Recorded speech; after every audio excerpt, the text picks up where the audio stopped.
Occupational English Test, Practice Test, Listening Test. This test has 3 parts. In each part you'll hear a number of different extracts. At the start of each extract you'll hear this sound. You'll have time to read the questions before you hear each extract, and you'll hear each extract once only. Complete your answers as you listen. At the end of the test, you will have 2 minutes to check your answers. Part A. In this part of the test, you'll hear 2 different extracts. In each extract, a health professional is talking to a patient. For questions 1 to 24, complete the notes with information you hear. Now, look at the notes for Extract 1. Extract 1. Questions 1 to 12. You hear a doctor talking to a patient called Mrs. Melissa. For questions 1 to 12, complete the following notes with a word or short phrase.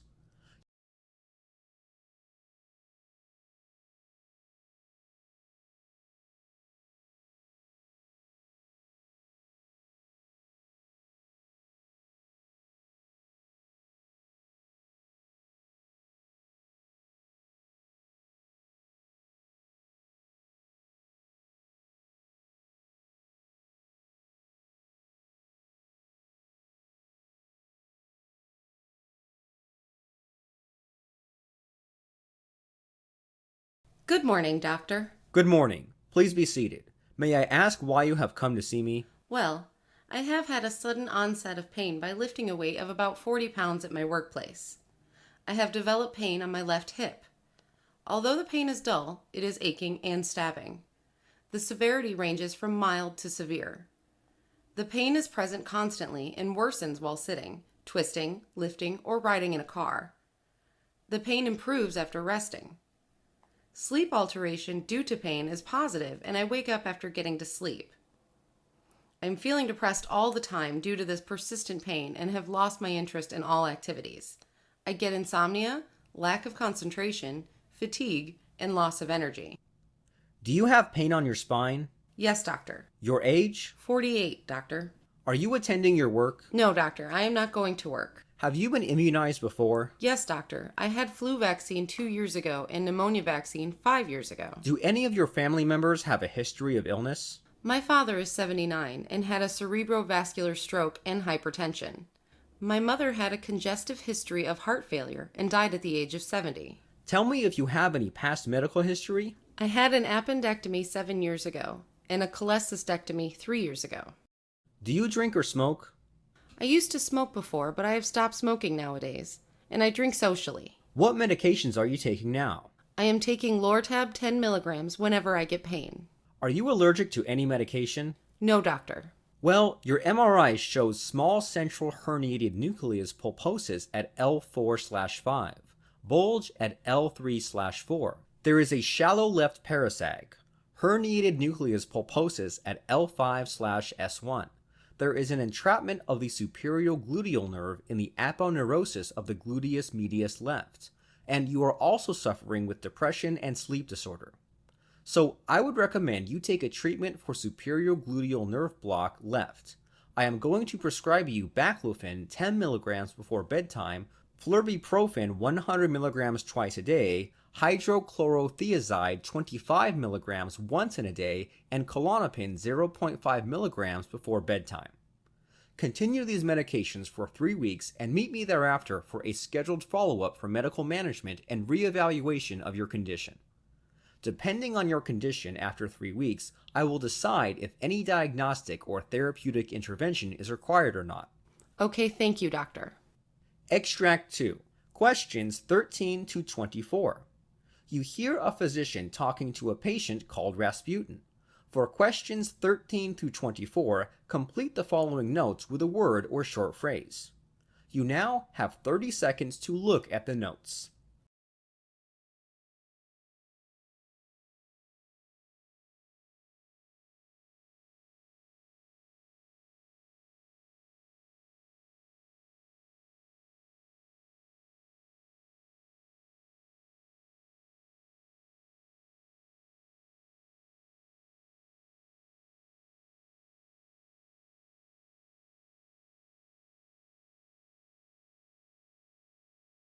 Track 2. Good morning. Please take a seat.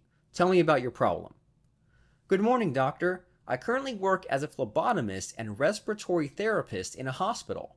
When I was attempting to do a blood gas, I had my left hand finger over the pulse and I was inserting the contaminated needle using my right hand. I was wearing protective clothing and gloves. As I advanced the contaminated needle, I jerked away, causing me to pull out of the arm and accidentally pricked of my index finger. I was seen and evaluated at the emergency ward immediately. In the diagnosis, I was found to be a carrier for hepatitis C and negative for HIV. I had a periodic screening including blood tests. I completed a 3-shot series for hepatitis B and had titers drawn that shows protected antibodies. I am up to date on my immunization including tetanus. What's your age? 36, doctor. What medications are you taking? Nexium. Any previous medical history or surgeries? I had degenerative disc disease in my back. Are you allergic to any medications? I am allergic to IV contrast. Are you continuing your work? Yes, doctor. Well, your temperature is 97.2 degrees, pulse rate is 84, respiration's 14 and unlabored, and blood pressure 102/70. You are negative for HIV.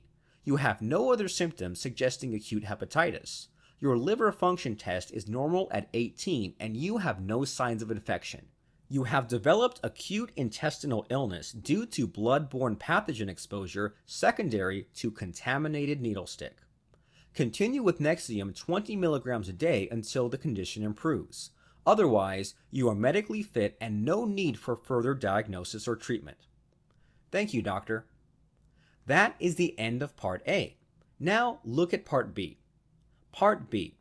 In this part of the test, you will hear 6 different extracts. In each extract, you'll hear people talking in a different healthcare environment.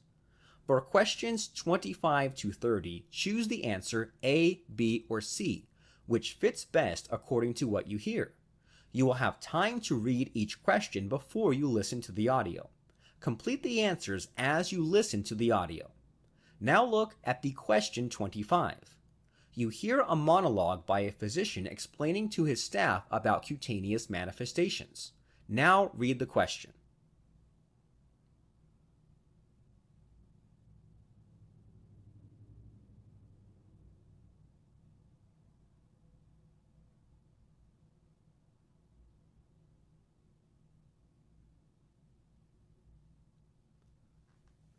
Cutaneous manifestations are the medical consequences of starvation, vomiting, abuse of drugs such as diuretics and laxatives, and of psychiatric morbidity. These manifestations include lanugo-like body hair, cirrhosis, carotenoderma, telogen effluvium, acne, seborrheic dermatitis, hyperpigmentation, acrocyanosis, petechiae, pernosis, livido reticularis, interdigital intertrigo, paronychia, generalized pruritus, acquired scurae distente, slower wound healing, prurigo pigmentosa, edema, linear arrhythmia kreleke, acral coldness, pellagra, scurvy, and acrodermatitis enteropathica. The most characteristic cutaneous sign of vomiting is knuckle calluses called Russell's sign. Symptoms arising from laxative or diuretic abuse include adverse reactions to drugs. Symptoms arising from psychiatric morbidity include the consequences of self-induced trauma.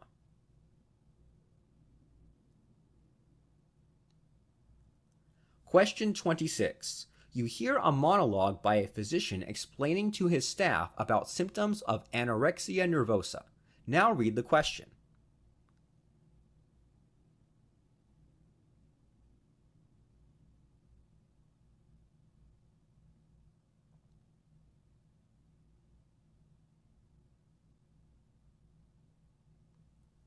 Multiple studies of anorexia nervosa patients have revealed a decreased left ventricular mass, cardiac output, left ventricular index, and left ventricular diastolic and systolic dimensions. Long-standing hypovolemia has also been seen in the patients. Mitral valve motion abnormalities, including mitral valve prolapse, were also seen in a distinct minority that can cause chest pain and palpitations, but the ejection fraction seems to remain preserved in most patients. However, weight restoration had a significant impact in normalization of cardiac dimensions.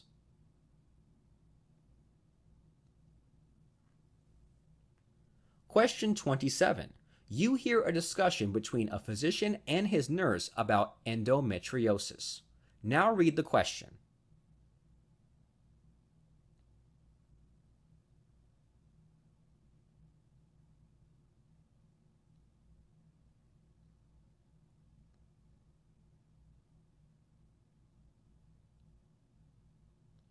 Hello, doctor. What is endometriosis?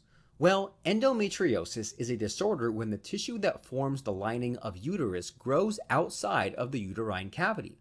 It is abnormal for endometrial tissue to spread beyond the pelvic region. This condition is known as an endometrial implant. The hormonal changes of the menstrual cycle impact the displaced endometrial tissue, causing the region to become painful, inflamed, and making the tissue grow thicker and finally break down. At one stage, the broken tissue has nowhere to go and becomes trapped in the pelvis.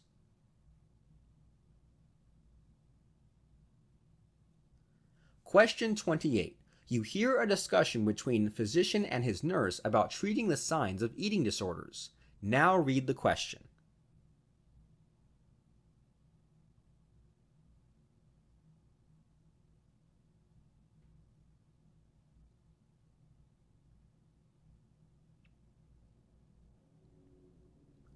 Hello, doctor. What kinds of treatment measures do you suggest for the signs caused due to eating disorders? Although skin signs of the patients with eating disorders improve as they gain weight, the dermatologist is responsible to treat the dermatological conditions as well. Antibacterials or azelaic acid is effective to treat acne, that these may be described as monotherapy or in combinations. Combination zinc with antibacterials such as erythromycin are also suggested because zinc deficiency can be a possible cause for this sign. Angular stomatitis, cheilitis, and nail fragility can be treated with topical tocopherol. Cirrhosis improves with moisturizing ointments. Ointments that contain urea are effective in decreasing the size of Russell's sign.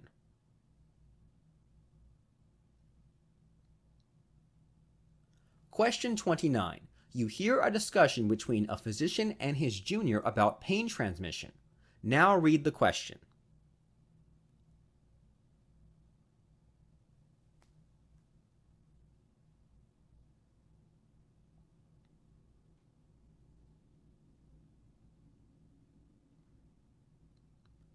Hello, doctor. What is the theory of pain transmission? Well, the nerve fibers that are connected to the receptors in the skin, muscles, and organs called primary afferent axons transmits the pain signals to the brain and spinal cord.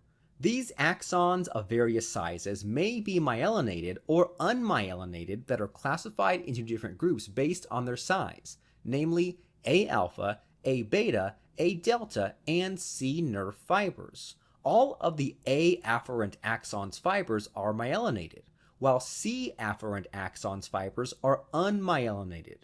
The thickness of a fiber determines the speedy transmission of information. According to the gate control theory of pain, the pain is a function to balance between the information traveling into the spinal cord through large and small nerve fibers. Small nerve fibers transmit nociceptive information of the pain, whereas large nerve fibers carry non-nociceptive information. The large and small axon nerve fibers synapse on projection neuron cells to the brain and on inhibitory interneurons within the dorsal horn of the spinal cord. The firing of the projection neuron signals pain to the brain. The inhibitory interneuron decreases the chances of the firing of the projection neuron.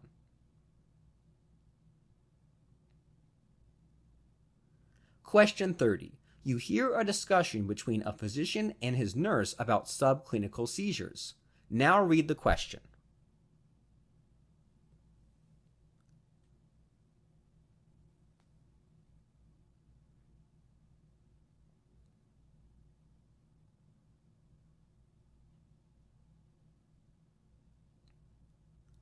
Hello, doctor. When do subclinical seizures occur?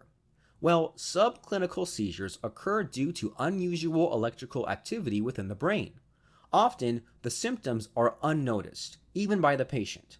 The only method to detect subclinical seizures is performing an electroencephalogram to measure the electrical activity of the brain. That can capture the seizure activity. At times, subclinical seizures are mistaken for the abnormal behavior of autistic patients. For instance, an autistic student showed good cognitive development in his studies last year. However, this year his progress has slowed down. Signs such as aggression or meltdowns were seen in the patient. He used to daydream and ignore others when anyone asked him anything. This condition was mistaken by his parents for autism. All such signs are often mistaken for behavioral issues linked with autism that can actually be connected with a subclinical seizure. According to findings, subclinical seizures may be the cause of psychiatric disorders or compulsive and behavioral disorders or even schizophrenic, criminal, and antisocial activities.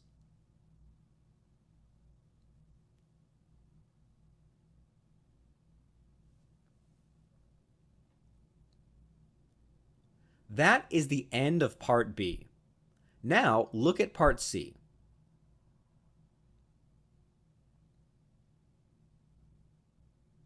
Part C. In this part of the test, you'll hear two different extracts. In each extract, you'll hear health professionals talking about specific aspects of their work. For questions 31 to 42, choose the answer A, B, or C, which fits best according to what you hear. Complete the answers as you listen to the audio. Now look at Extract 1. Extract 1. Questions 31 to 36. You hear the doctor briefing his staff about guidelines for the early detection of cancer. You have 90 seconds to read questions 31 to 36.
Guidelines for the early detection of cancer.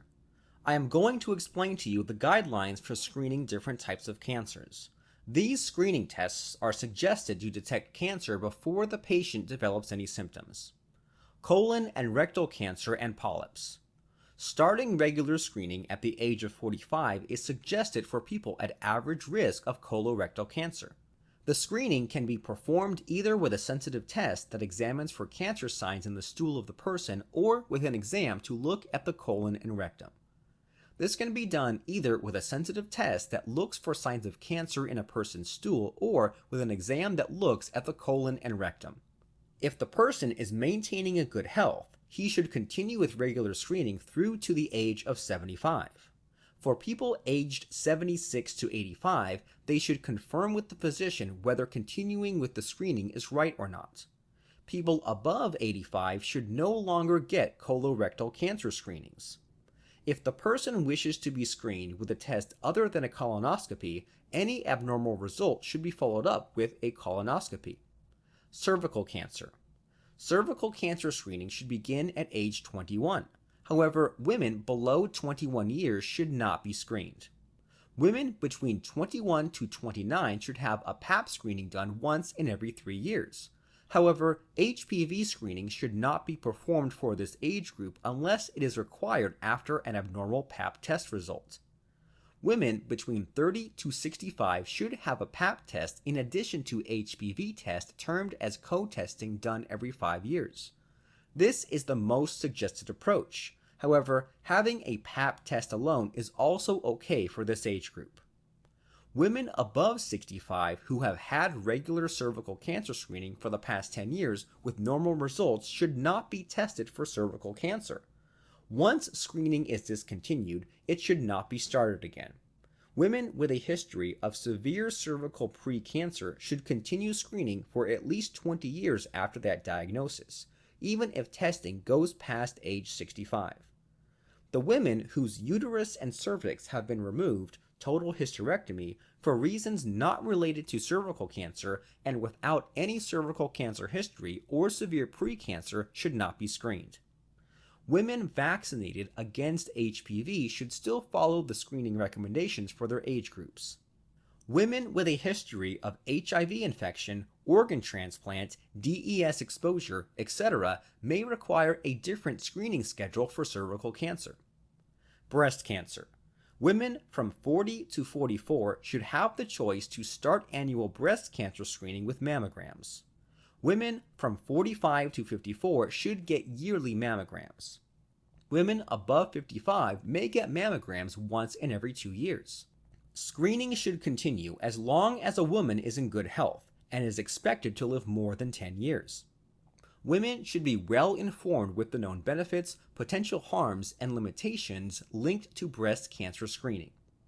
Certain women with a genetic tendency, family history, or certain other factors should get screened with MRIs along with mammograms. Endometrial cancer. I would recommend that during menopause, every woman should be informed about the risks and symptoms of endometrial cancer. Certain women with a disease history may need to opt for a yearly endometrial biopsy. Lung cancer. I would recommend yearly lung cancer screening with a low-dose CT scan for certain people prone to lung cancer who meet the following criteria: aged between 55 to 74 years and maintaining good health, and stopped smoking in the past 15 years, and having a minimum of 30 packs per year smoking history. Prostate cancer. I would recommend that men make an informed decision after consulting with a physician whether to be screened for prostate cancer. Research has not yet proven that the benefits of screening outweigh the harms of testing and treatment. Therefore, I believe that men should not be screened without understanding about the risk factors and benefits of screening and treatment. Starting from the age of 50, men should consult a physician about the risk factors and benefits of screening so that they can decide if screening is right for them or not. If they are African American or have a father or brother who had prostate cancer before the age of 65, one should consult a physician right from the age of 45. If one decides to be screened, he should get a prostate-specific antigen blood test with or without a rectal exam. How often he will be tested will depend on his prostate-specific antigen level.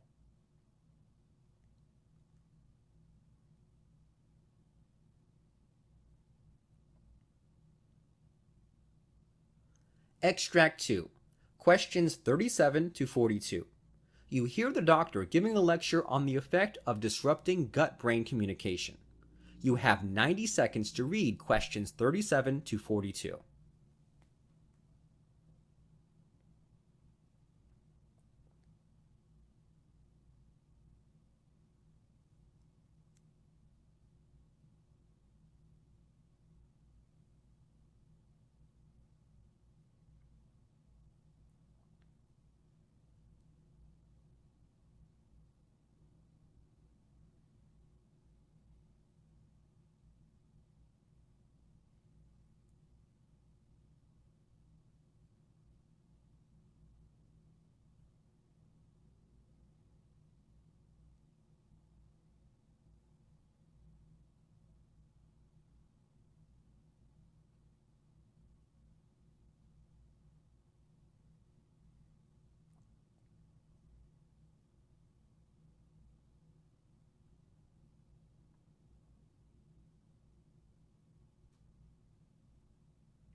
According to research findings, disrupting gut-brain communication may affect memory and learning abilities. The link between memory and food is a fundamental human experience that we all can relate to. However, the findings have unveiled an intriguing explanation behind this phenomenon, illustrating how strongly the second brain in our gut communicates with our brain. A massive mesh of neurons termed as second brain lies inside our gastrointestinal tract. While this neuronal control system primarily functions independently to manage our digestive system, the study reveals that this neuronal control system communicates with the brain directly through a long nerve called the vagus nerve. The vagus nerve mediates a great deal of metabolic communication between the gut and the brain. For instance, the study revealed how feeding behavior initiated by hippocampus activity is directly activated by vagal nerve stimulation, mediated by signals from the gastrointestinal tract. It appears obvious that signals from the gut would be communicating with the brain in this way, allowing us to know when we should stop eating. But what if these gut to hippocampus communications covered satiety clues or more than simple hunger? Could they also impact cognitive and other memory processes regulated by the hippocampus? A study conducted on this topic that utilized a novel rodent model that terminates about 80% of gut to hippocampus communicators while still retaining fundamental brain to gut motor signaling. The study revealed that when this gut-brain pathway was detached, the rats displayed impaired episodic and spatial working memory. That means the rats could not effectively generate and access spatial memories provoked by the gastrointestinal system. With this disrupted pathway, a fascinating link between our gut and memory is hypothesized. When rats locate and eat a meal, the vagus nerve is activated and this global positioning system is engaged. Therefore, it would be advantageous for an animal to remember their external environment to locate the food again. The artificial electrical stimulation of the vagus nerve can increase memory function. However, this is the first study to find an endogenous connection from the gut through to the hippocampus that mediates this cognitive pathway.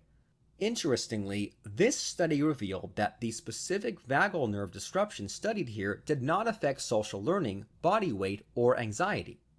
The study concluded by raising a concern over the lack of research in this subject. It is recommended that common bariatric surgeries, such as a gastric bypass, have been found to reduce the effectiveness of vagal nerve signaling to the hippocampus. Moreover, a recently approved FDA obesity treatment called V-block therapy has been effective in weight loss by electrically disrupting the vagus nerve.